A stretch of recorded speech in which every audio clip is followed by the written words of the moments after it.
So I ended up starting a group called the Rescued Animal Sanctuary Fund.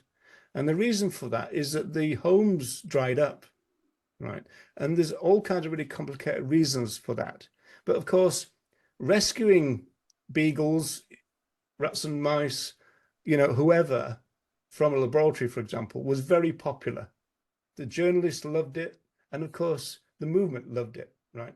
Right. But then, but then the homes started to dry up, and so the second part of the LF, which is economic sabotage, in other words, damage, became again kind of rose in Mm. kind of prevalence, if you like.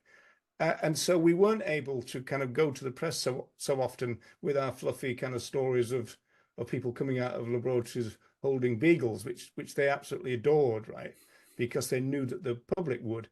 The homes problem was often caused by the fact that it's very difficult. If you're an activist, I mean, I've been through this. You go into a unit which is full of our fellow animals, and there's 50,000 of them, and you've got homes for 56. Hmm. And Yeah, so you end that's up acting like some god or something, and you're thinking this is terrible. So what tends to happen is that the activists take out more than they should, in inverted commas, mm. right? Which then puts a lot of pressure on the people who are taking them at the other end, because what the activists want to do is they would often take them to a safe house for a while. Everything calms down, and then they go to their permanent homes or sanctuary, whatever. But of course, they would arrive with more than they should, which puts a lot of burden on the sanctuary or the individual, and so they're then less likely to want to do it again. And then there was other things which were beyond our control. There was one very famous raid in Scotland.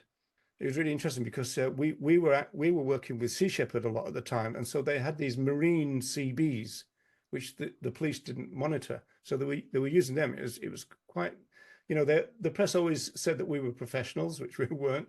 It was just a ragtag type of thing. But on this occasion, it was pretty well organized, and so I think they ended up with about 32 beagles from a breeding unit, but each and every one was pregnant, Mm. right? And so again, at the other end, the people who had agreed to take a beagle would end up with a mother beagle with several pups. And so that was beyond our control. And so as the homes diminished, the kind of damage went up a little bit, and that's less popular either by the press or by the movement itself. So there was a kind of structural problem that we faced really.